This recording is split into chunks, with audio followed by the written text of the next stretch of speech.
দেখা যায়নি এটার দ্বারা আপনি কি প্রমাণ করতে চাচ্ছেন আপনারা যে তো কেয়ারলেস না না বর্তমান আপনারা এই সরকারের কোনো সহযোগিতা ছিল?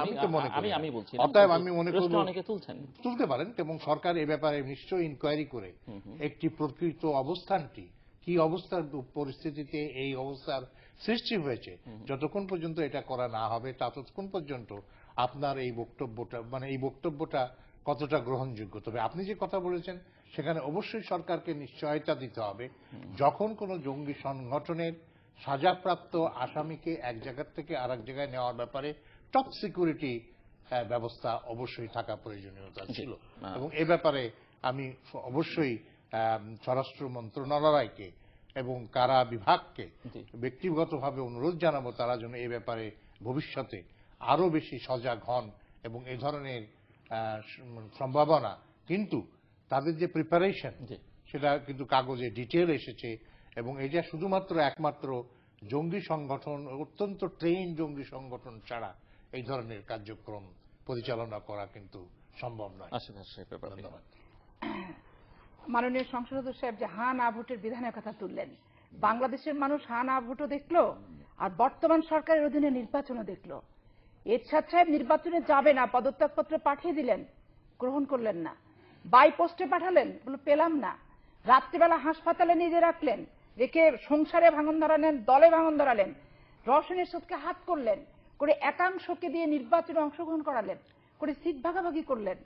তারপরে এই যে আপনাদের খুচরা যে সমস্ত দলগুলি আছে, সংসারে কিন্তু ভাঙন ধরে মানে আপনি যতই বলেন না কেন এত গভীর সম্পর্ক দুই বাড়িতে থাকলে এটি ভাঙছে না কোনো অবস্থা। এত নাটক, এত রটনা, এত ঘটনা, কোনো কিছুই কিন্তু এটি এই সম্পর্কটিতে অফিশিয়ালি ঠিক আছে, যেহেতু ভিতরে কোনো সম্পর্ক নেই, অফিশিয়ালটা পার্মানেন্টলি থাকা যায়, সেটা ঠিক আছে।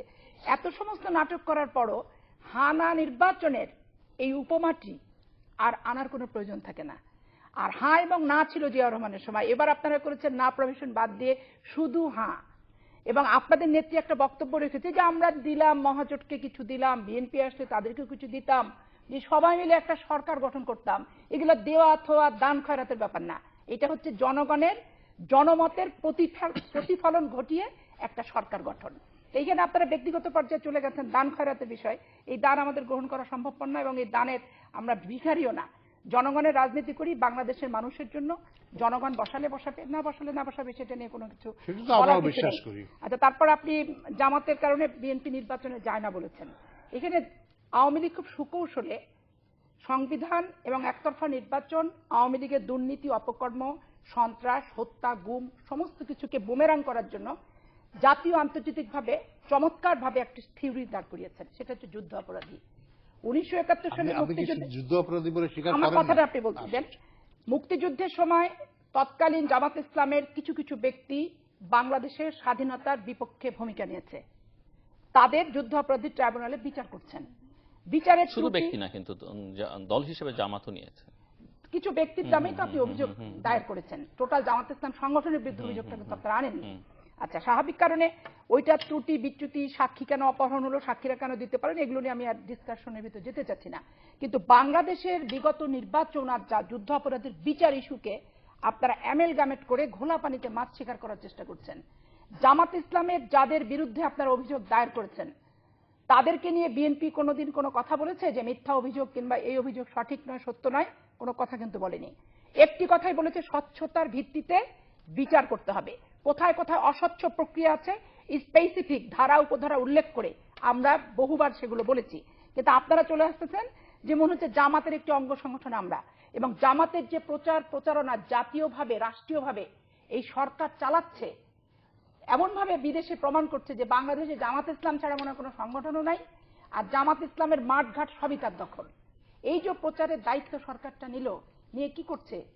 বাংলাদেশের মুক্তিযুদ্ধের চেতনাকে ধূলিসাৎ করছে এই, এবং জামাত ইসলামকে 18 ঘন্টা আলোচনা করতে হলো কি রাষ্ট্রীয় যন্ত্র 18 ঘন্টা যদি জামাত নিয়ে আলোচনা করে, তো বাংলাদেশের আর সমস্ত ইস্যু সমস্যার সমাধানটা কোথায় বলেন? আর জামাত ইসলাম, ওই যে ভাই সুন্দর একটা কথা বলেছেন, বিএনপির তো ভোট না, জামাত আর বিএনপির ভোট।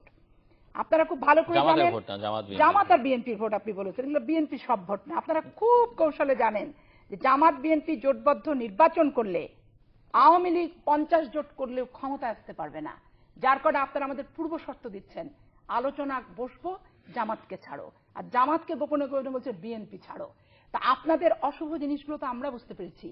জামাতের সাথে আমাদের কোনো রাজনৈতিক জোট নেই, নীতি নৈতিকতার জোট নেই, নির্বাচনে অংশগ্রহণের একটা জোট আছে। তো সেই জোট থাকবে কি থাকবে না সেটা নিয়ে আপনাদের হুকুম মতো আমরা বসবো কি বসবো না, ছাড়বো কি ছাড়বো না, এটাও কখনো একটি সংলাপের পূর্ব শর্ত হতে পারে না।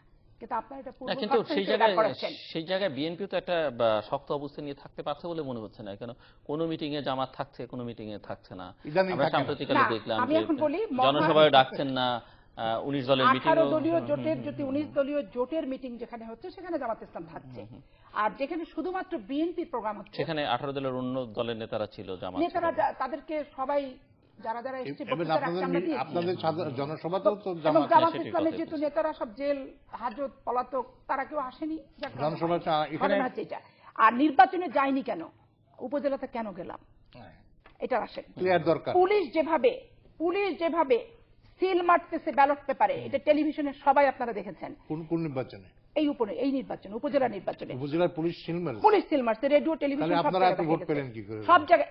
ঢাকার যে একটা কেন্দ্রতে দেখালো যে পুলিশ 29টা সিট মেরেছে, এটা জাতীয় পত্রিকায় আপনাদের পত্রিকার প্রার্থীর পক্ষে দেখাচ্ছে যে হ্যাঁ, যেভাবে সিল মারছে। জাতীয় নির্বাচনে এই সিল যদি চলে ভাই, তো 30 সিট থেকে তো আপনি আমাকে 5 সিটে নিয়ে যাবেন, কারণ আপনার টার্গেট আপনি এরশাদকে বিরোধী দল বানাবেনই। এইটা কোনো বিরোধী দলের ফরম্যাট, মন্ত্রিত্ব দিয়ে, চেয়ারম্যান দিয়ে এবং তাদেরকে সমস্ত কিছু পোলারাইজেশন করে 18 দলের ভিতরে এক দলকে আপনি বিরোধী দল বানালে তো বিরোধী দল হয় না। উপজেলা নির্বাচনে যাচ্ছি কেন, সরকারের নগ্ন মুখোশটা উন্মোচন করার জন্য। এই যে পুলিশ দিয়ে সিল মারাচ্ছে, কোথাও কোথাও ব্যালট বাক্স ছিনতাই করছে, তাহলে আমরা যে তার অধীনে সরকার গঠনের নির্বাচনে যাইনি সেটা যৌক্তিকতা প্রমাণ হবে এক। দ্বিতীয়ত, সমস্ত নির্বাচন 460টা উপজেলায় যদি আমরা সংখ্যাগরিষ্ঠতা পাই, তাহলে এই সরকারের পায়ের নিচে যে মাটি নেই সেটাও প্রমাণিত হবে। তো আমরা আমাদের একবারে বিএনপি কোনো সংগঠনই না, বিএনপির কোনো কৌশলই নাই, বিএনপি একবারে ঘরের ভিতরে ঢুকে গেছে, এই যে আন্ডার এস্টিমেট রাজনৈতিকভাবে করা কিন্তু ঠিক না। সংলাপ করে বাংলাদেশের কোনো সমস্যার সমাধান হয়নি। আপনি 71 সালে মুক্তিযুদ্ধের সময় দেখবেন 25শে মার্চ পর্যন্ত শেখ মুজিবুর রহমান সাহেবের সাথে পাকিস্তান সরকারের সংলাপ হয়েছে, কোনো সমাধান হয়েছে? সমাধান কিন্তু হয়নি। তারপরে আপনি এরশাদের সময় দেখবেন কোনো সংলাপ, কি সংলাপ, কোনো অবৈধ সরকারের সাথে সংলাপই চলে না। কত 9টা বছর আন্দোলন করেছি, করে ধরেন আপনার একটা ফরম্যাটে এসে পরে এরশাদ সাহেব পদত্যাগ করেছে। তো বাংলাদেশের রাজনৈতিক ইতিহাস আজকে নীলকরের অত্যাচার বলেন, ব্রিটিশের উপনিবেশবাদ বলেন, তারপরে ব্রিটিশদের শাসন শোষণ গর্জন, পাকিস্তানিদের হামলা অত্যাচার নির্যাতন, সংলাপের ভিত্তিতে কোনো সমস্যার সমাধান হয় না। এখন এমনই ব্রিটিশ আর নীলকরদের প্রেতাত্মার চেয়েও কঠিন প্রেতাত্মা হচ্ছে বর্তমান সরকার।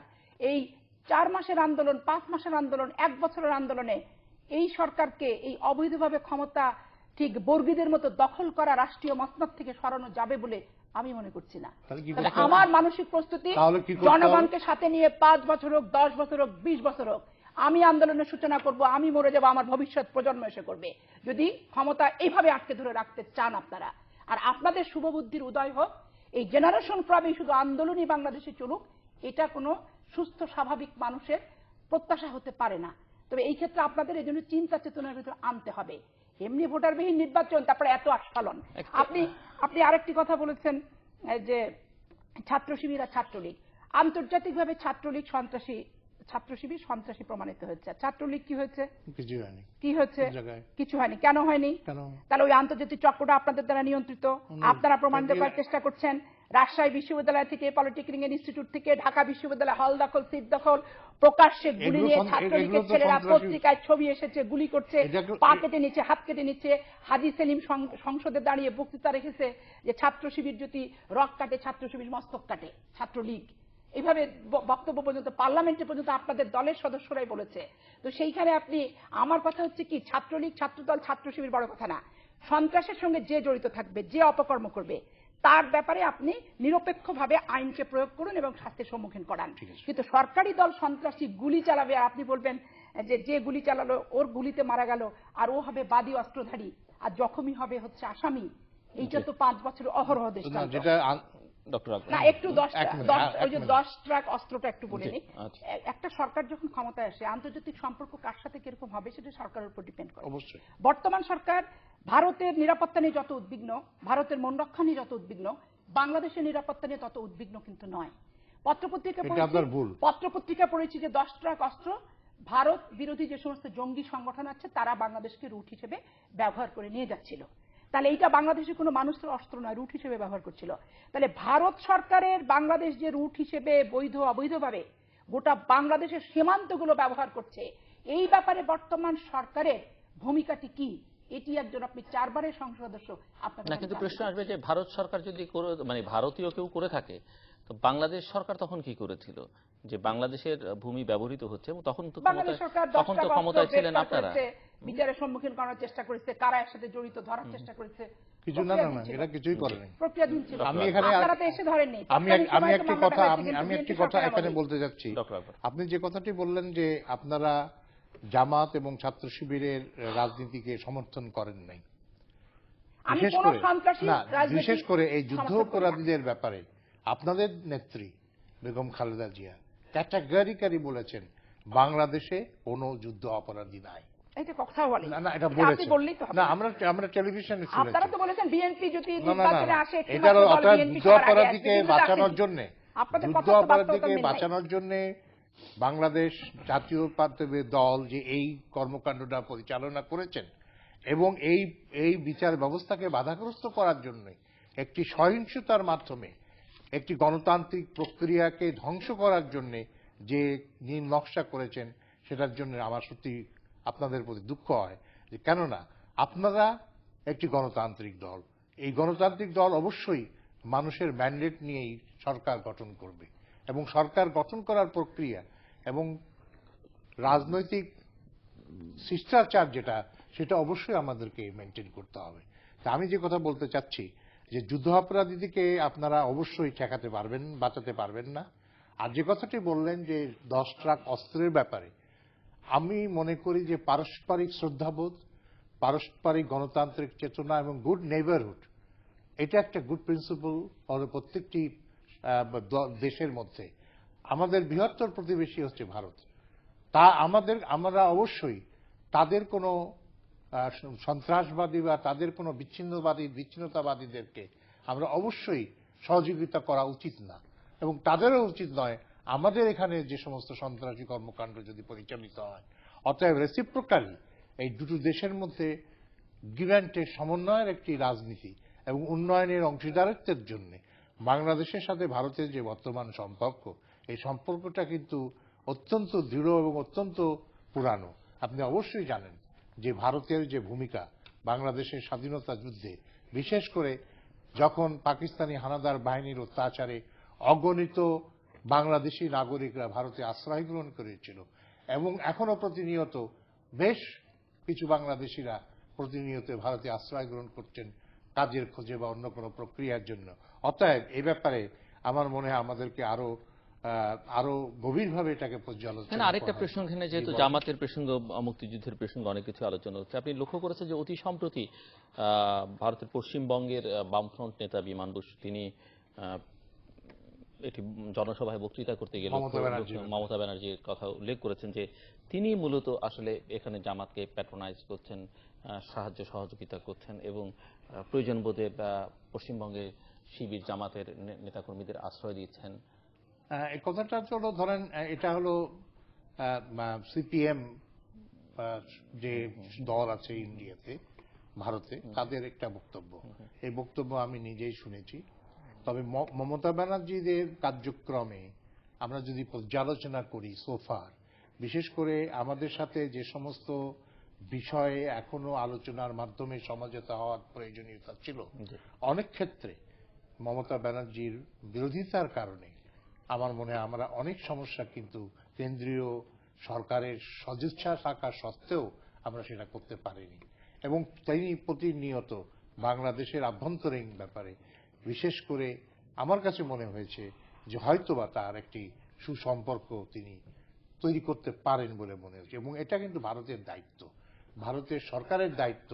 যদি মমতা ব্যানার্জি বা ভারতের পশ্চিমবঙ্গের সরকার প্রধান যদি এই ধরনের কর্মকাণ্ডে নিজেকে জড়িত রাখেন, অতএব এটা ভারত সরকারের, কেন্দ্রীয় সরকারের উচিত এই ব্যাপারে আরো ইনভেস্টিগেট করে এর সত্যতা যাচাই করা, এবং বাংলাদেশেরও উচিত এই ব্যাপারে ভারতের কাছে প্রতিবাদ করা। কারণ আমরা চাই না যে বাইরের কোনো দেশ আমাদের আভ্যন্তরীণ রাজনীতিতে, আভ্যন্তরীণ পরিস্থিতিতে তারা কোনো ভূমিকা রাখুক।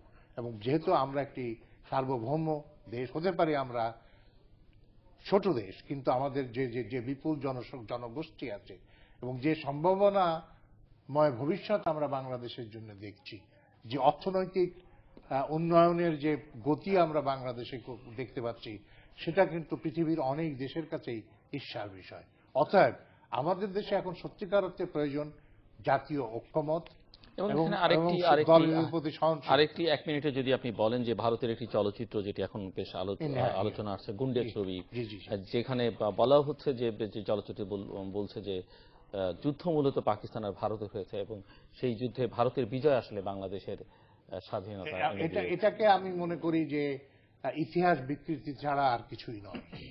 এবং এ ব্যাপারে ইতিমধ্যেই আমাদের পররাষ্ট্র মন্ত্রণালয় এবং আমাদের নেতৃবৃন্দ যথেষ্ট প্রতিবাদ করেছেন এবং ওই অংশ যাতে প্রদর্শিত না হয়। তবে আমরা যেটা মনে করি যে বাংলাদেশের মুক্তিযুদ্ধ এটা বাঙালি জাতির মুক্তিযুদ্ধ। হয়তোবা ভারতীয়রা আমাদেরকে মুক্তিযুদ্ধে সহযোগিতা করেছেন, কিন্তু শুধুমাত্র যদি মুক্তিযুদ্ধ না হয়ে ভারতের যুদ্ধ হতো তাহলে হয়তোবা বাংলাদেশের অভ্যুদয় সম্ভব হতো না, এবং এটা কোনোদিনই পসিবল না। অতএব মুক্তিযুদ্ধ বাঙালি জাতির নিজস্ব একটি অর্জন। হয়তো আমরা সহযোগিতা পেয়েছি বিভিন্ন দেশের কাছ থেকে, সেটা আলাদা কথা, কিন্তু এই অর্জনকে ছোট করে দেখার অধিকার বোধহয় আমরা কাউকে দিতে পারি না। অতএব ব্যাপারে আমাদের আরো বেশি প্রতিবাদমূলক হওয়া উচিত বলে আমি মনে করি। আমি ভাইয়ের এই লাস্ট কথাটাতে মানে গর্বের সাথে দ্বিমত পোষণ করছি যে আমি মনে করি 1971 সালের মুক্তিযুদ্ধে বাংলাদেশের তৎকালীন 7.5 কোটি যে মানুষ ছিল, নারী পুরুষ আবাল বৃদ্ধ বনিতা শিশু কিশোর, প্রত্যেকের অংশগ্রহণেই 9 মাসের ব্যবধানে আমরা মুক্তিযুদ্ধ অর্জন করতে সক্ষম হয়েছি। আপনি যে কথাটি বললেন যে ভারতের সাহায্য না পেলে হয়তো হতো না, এটার সাথে আমি দ্বিমত পোষণ করে যদি বলে থাকেন, আর না বললে এখানে কোনো বক্তব্য নাই।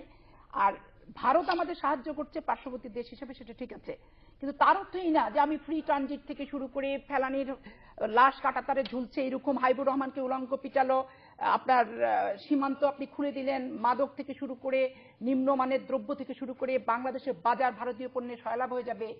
আর 25শে ফেব্রুয়ারি যে 53 জন সামরিক কর্মকর্তা মারা গেল গত বছর ভারত থেকে শিল্পী নিয়ে এসে স্টেডিয়ামে উন্মুক্ত, 57 জন যে সামরিক কর্মকর্তা মারা গেছে, আর সেই দিন 74 জন মারা গেছেন সব মিলে সামরিক কর্মকর্তা 57 জন। তো সেইখানে আমরা একবার নৃত্য করে খেলার উদ্বোধন করলাম। তারপরে দেখা যাচ্ছে যে আমাদের ভারতের সাথে যে অমীমাংসিত বিষয়গুলি আমাদের কাগজে কলমে বক্তব্যে মীমাংসা হয়েছে, কিন্তু সত্যিকার অর্থে প্রাপ্যর ক্ষেত্রে কোনো ন্যায্য হিস্সা এখন আমরা পাইনি এবং সেগুলো কোনো মীমাংসাও হয়নি। এখন ওই 1971 সালে মুক্তিযুদ্ধে বাংলাদেশকে ভারত পাশে এসে দাঁড়িয়েছিল, এই জন্য সারা জীবনের ভারতের দাসত্ব গ্রহণ করতে হবে, আর তার সমস্ত দাবি দাবা পূরণ করব বাংলাদেশের স্বার্থ জলাঞ্জলি দিয়ে। এইটার সাথে আমি সারা জীবন যতদিন বেঁচে থাকবো বিরোধিতা করতেই থাকবো, এবং বাংলাদেশের দেশপ্রেমিক মানুষ হিসেবে প্রত্যেকেই বিরোধিতা করবে বলে আমি মনে করি। দ্বিতীয় প্রসঙ্গ, আপনি প্রথমে বলেছেন যে বেগম খালেদা জিয়া বলেছে জামাত ইসলামের যুদ্ধ অপরাধী নেই, কোথাও কখনো কোনোদিন উনি এই বক্তব্য দেননি। উনি যেটি বলেছেন বাংলাদেশে জামাত ইসলামের যুদ্ধ অপরাধী নেই, উনি যেটি বলেছেন যে জামাত ইসলামের যুদ্ধ অপরাধীর বিচার করছেন স্বচ্ছতার ভিত্তিতে করুন, আর আপনার দলে যে রাজাকাররা আছে যুদ্ধ অপরাধীরা আছে তাদের বিচারটি আপনি কবে করবেন, এই কথাটি বলেছেন। তো দুটোকে আপনি এক করে দিয়েছেন। তারপরে আপনি যে বিষয়টি নিয়ে আসলেন যে সন্ত্রাসী কায়দায় এটা সেটা একবার জিম্মি করে রেখেছে। একটা রাষ্ট্রের দায়িত্বটা কি? একটা রাষ্ট্রের দায়িত্ব হচ্ছে প্রত্যেকটা মানুষের জীবন এবং সম্পদের নিরাপত্তা দেওয়া। আজকে আপনার এই সরকার কোথায় সফল হয়েছে আপনি চিন্তা করেন। শত সহস্র মানুষ অপহরণ হচ্ছে, শুধু রাজনৈতিক না, একটা পাড়ায় পাড়ায় একজনের সাথে আরেকজনের দ্বন্দ্ব আছে। 7 বছরের বাচ্চাকে নিয়ে অপহরণ খুঁজে নেই, পরে লাশ ইটের ভাটাতে পাওয়া যাচ্ছে, অনেকগুলো পাওয়া যাচ্ছে না। আজকে আইন শৃঙ্খলা বাহিনী বেপরোয়া, তারা রাজনৈতিক কর্মীর ভূমিকা অবতীর্ণ হয়ে মানুষের সুখ স্বাচ্ছন্দ্য প্রত্যাশা স্থিতিশীলতাকে কেড়ে নিচ্ছে। আজকে গুপ্ত হত্যা প্রতিনিয়ত হচ্ছে, ঘরের ভিতরে ঢুকে যাচ্ছে। ব্যাংকে তো জীবনে কোনদিন শুনিনি যে এইভাবে গুপ্ত মানে কি ওইটাকে বলে গুপ্ত দ্বার উন্মুক্ত করে সুড়ঙ্গ করে এই যে অভিনব কায়দার ব্যাংক ডাকাতি, ব্যাংক ডাকাতি ধরা পড়ুক আর যাই পড়ুক সেটা বড় কথা না।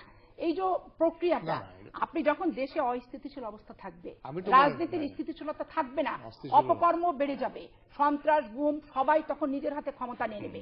নিয়ে আলটিমেটলি হচ্ছে কি বাংলাদেশের মানুষের সুখ স্বাচ্ছন্দ্য, প্রত্যাশা সমস্ত কিছু কিন্তু নষ্ট হচ্ছে, সংঘাতের পথটা দীর্ঘ হচ্ছে, অনিশ্চিত গন্তব্য কোথায় যে দাঁড়াবে কেউ কিন্তু বলতে পারে না। আজকে আপনি আমি যুদ্ধ করব, বিদেশি পত্রিকায় যদি হয় যে বাংলাদেশের গণতন্ত্র খাদের কিনারে, এইরকম যদি শিরোনাম হয়, তাহলে আপনি বিদেশিকে কখনো আপনি দোষ দিতে পারবেন না, দোষ তো আপনার আর আমার। তা আপনি আমি মীমাংসায় কেন পৌঁছি না? কেন বর্গীদের মতো আমি চেয়ারটা কেন দখল করতে দেবো? কি আছে এই সরকার প্রধানের চেয়ারে? আছেটা কি? আর সবই যদি থাকে, তাহলে যখন আপনি বক্তৃতা দিচ্ছেন যে আমার জনগণের কাছে চাওয়া পাওয়ার কিছু নেই, আমি সবকিছু ত্যাগ করে দিতে পারি, তাহলে একটা সুন্দর ক্ষমতাটা ত্যাগ করে একটা নিরপেক্ষ নির্দলীয় সরকারের অধীনে নির্বাচন দিতে যার বুক কাঁপে, বারবার সংবিধানের প্রসঙ্গ তোলেন, কোর্টের রায়ের কথা বলেন, একতরফা নির্বাচন উপহার দিয়ে, তো বাংলাদেশের মানুষের অনুভূতি পাওয়ার বিন্দুমাত্র প্রচেষ্টা আপনাদের নেই। আপনাদের ব্যাপারটা হচ্ছে আপনারা যেটা বলবেন বাংলাদেশের 15 কোটি মানুষ, সকল রাজনৈতিক সংগঠনকে সেটাই মানতে হবে। আপনাদের অঙ্গুলি হেলনে তাদেরকে হুকুমের মতো দাস হিসেবে কাজ করতে হবে। এইটা কখনো আপনি যে কথাটা বললেন, এই প্রহসনের নির্বাচনে এত অহমিকা, এত দাম্ভিকতা, এত বড় বড় কথা। 6ষ্ঠ সংসদ নির্বাচনে বিএনপি করেছিল, তত্ত্বাবধায়ক সরকার আপনাদের দাবি মতো দেওয়ার পরে একদিনও কিন্তু থাকেনি। তারা বলেনি, উপনির্বাচন ছিল সেটা, আপনারা পদত্যাগ করেছিলেন, 0 আসনে উপনির্বাচন, একবারও কিন্তু বলেনি যে আমরা 5 বছর চালাই নেব। নির্বাচনটাই ছিল তত্ত্বাবধায়ক সরকারটা পাশ করার মানসিকতা নিয়ে। কিন্তু আপনারা আজকে কি করলেন? আপনারা তখন 50 বছর চালানোর চিন্তা করছেন। তো আল্লাহ যদি রাখে আর জনগণ যদি সাথে থাকে, ভাই থাকেন, অসুবিধার কিছু নাই, কিন্তু অপকর্মের বিরোধিতা করবই। এখান থেকে সরাতে তো আপনি পারবেন না। এই জন্য নিজেরা বুঝান যে আপনারা আসলে একটা জনবিচ্ছিন্ন হয়ে গেছেন, জনগণের সাথে কোনো সম্পৃক্ততা নাই। এখনো আমি চ্যালেঞ্জ করে বলতে পারি অনেক মন্ত্রী এমপি এলাকায় 1 বছর থেকে যায়নি, ওই 54 জনের ভিতরে আছে, অধিকাংশ এলাকায় পর্যন্ত যায়নি, তাদের নেতাকর্মী তাদের সাথে নেই, এলাকার মানুষের সাথে কোনো সম্পর্ক নেই। এইভাবে চট দখলের মতো ক্ষমতা দখল বাংলাদেশে আওয়ামী লীগই পারল করতে, টিকবে কতদূর সেটা হচ্ছে ভবিষ্যতে। আপনার এই কথার পরিপ্রেক্ষিতে আমি বলতে চাই যে আওয়ামী লীগ এখনো জনবিচ্ছিন্ন হয় না। 100 বাংলাদেশ আওয়ামী লীগ এমন একটি সংগঠন, বিরোধী দলে সুদীর্ঘ অনেক বছর থাকার পরও তাদের কর্মী নেতা তাদেরকে আবার 1996 সালে বাংলাদেশ আওয়ামী লীগকে ক্ষমতায় এনেছে। বাংলাদেশ আওয়ামী লীগ কোনো কালেই গণবিচ্ছিন্ন একটি দল হতে পারে না। আপনি শুনেন আমার কথা। আরেকটি কথা যেটা বলতে চাচ্ছি যে ক্ষমতা কারো পার্মানেন্ট জিনিস নয়, এবং যে কোনো গণতান্ত্রিক প্রক্রিয়ায় জনসাধারণই সর্বময় ক্ষমতার অধিকারী, এবং তারা যদি মনে করে যে বাংলাদেশ আওয়ামী লীগ জোর করে এই ক্ষমতা ধরে রাখবে, এটা কোনোদিনই কিন্তু সম্ভব নয়। কিভাবে সম্ভব না? এটা কিন্তু ঐক্যমতের ভিত্তি না, প্রক্রিয়া একটু আপনাকে শুরু করতে হবে। বিরোধিতা করার সাথে শুধু বিরোধিতা করে আপনার বিডিআর, আপনার বিশেপ, আপনার রাষ্ট্রযন্ত্র, আপনার আমলা, আপনার ডিসি, আপনার এসপি, আপনার ওইটা তারা তো প্রজাতন্ত্রের কর্মচারী, তারা কোনো দলের কর্মচারী, সরকারের, এবং তার মধ্যে বেশিরভাগ থাকবে তার কর্মচারী তারা। তার বেশিরভাগই তো অনেক সময় আপনারাও রিক্রুট করেছেন। আমরা কেন রিক্রুট করব? অতএব এই যে এইগুলো না বলে সত্যকে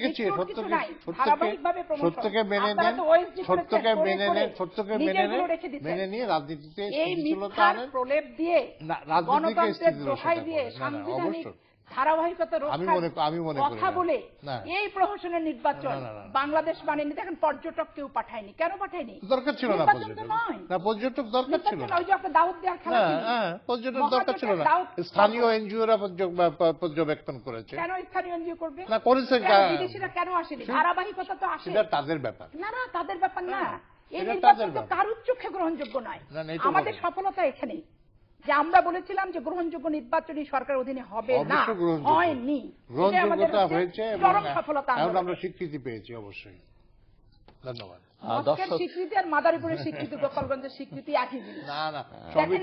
আবার নোয়াখালীর স্বীকৃতি, রংপুরে পীরগাছার, নোয়াখালী, গোপালগঞ্জ, মাদারীপুর সবই এটা কোনো অসুবিধা নেই। ভোটাধিকার প্রয়োগ করতে তার অবশ্যই, এটাই তো প্রমাণ করে যে এই সরকার অত্যন্ত নিরপেক্ষভাবে রাজনীতি করে এবং নিরপেক্ষভাবে নির্বাচনকে সংগঠিত এই হয়েছে, সরকার যে তারপরে পক্ষপাত এটা দোষে সম্ভব। দুষ্ট, আপনারা থাকলে বিগত এরকম সমস্ত হতো না। সরকারকে হার মানিয়ে দিয়েছে। আপনারা থাকলে এটা সম্ভব হতো না। দর্শক আমরা যে নিরপেক্ষ নির্বাচন দিতে সক্ষম, শেষ নির্দলীয় প্রান্তে নিরপেক্ষ তৃতীয় মাত্রা সরকারের সম্পর্কে হাতে আপনারা ক্ষমতা হস্তান্তর করে সেটা প্রমাণ লিখতে পারেন করেছি। ডাকে, ইমেলে, SMS এর মাধ্যমে, পরপর ইন্টারনেট আমাদের অফিসিয়াল ওয়েবসাইট অথবা সোশ্যাল নেটওয়ার্কগুলোতে যেসব পেজ রয়েছে সেসব পেজে আপনারা আপনাদের মতামত রাখতে পারেন। আর আপনারা আপনাদের মতামতই আমাদের অনুষ্ঠান তৃতীয় মাত্রা আপনি দেখতে পাবেন প্রতি বৃহস্পতিবার এবং শুক্রবার বাংলাদেশ মাত্রা দুটোয়, বুধবার দুপুর 11:30 এবং শুক্রবার দুপুর 1:05 দেখবার আমন্ত্রণ রইল। তৃতীয় মাত্রা এই পর্বটি আপনি আপনার সেলফোন থেকে শুনতে পারবেন 16258 নাম্বারে ডায়াল করে। চ্যানেলের পর্দার বাইরে এই পর্বটি দেখবার জন্য ইন্টারনেট ভিজিট করতে পারেন facebook.com/তৃতীয় মাত্রা, youtube.com/তৃতীয় মাত্রা এবং টুইটার তৃতীয় মাত্রা.com। সদা শফি পাপি এবং অধ্যাপক ডক্টর সিরাজুল আকবর, অসংখ্য ধন্যবাদ আপনার প্রযুক্তি। দর্শক মণ্ডলী, দুজন রাজনৈতিক নানা বিষয় নিয়ে তর্ক বিতর্ক করেছেন, অভিযোগ পাল্টা অভিযোগ করেছেন। মূল কথা যেটি বেরিয়ে এসছে, কোনো রাজনৈতিক দল নিয়ে আমি কথা বলতে চাই না, রাজনীতিবিদদের সম্পর্ক কথা বলতে চাই না, তাতে বিপদ বিড়ম্বনা অনেক বেশি বাড়ে। কিন্তু এটি মোটামুটিভাবে প্রমাণিত দশম জাতীয় সংসদের নির্বাচনের মধ্য দিয়ে সরকারি দল যেমনভাবে বা ক্ষমতায় যারা আছেন তারা যেমনভাবে প্রমাণ করেছেন, আন্দোলন করতে গিয়ে বিরোধী দলও আন্দোলনকে যেভাবে যে জায়গায় এনে দাঁড় করেছেন, সেখানেও প্রমাণিত হয়েছে যে বাংলাদেশের রাজনীতি এখন মোটামুটিভাবে জনবিচ্ছিন্ন। যদি আমরা গণতন্ত্র রাখতে চাই, শক্তিশালী করতে চাই, রাজনীতিকে শক্তিশালী করতে হবে, রাজনীতিকে আরো বেশি জনসম্পৃক্ত করতে হবে, রাজনৈতিক দলগুলোকে, রাজনৈতিক নেতৃত্বকে জনসম্পৃক্ত হতে হবে। দর্শক, আমাদের সঙ্গে থাকবার জন্য অসংখ্য ধন্যবাদ। আপনাদের সবার জন্য শুভকামনা।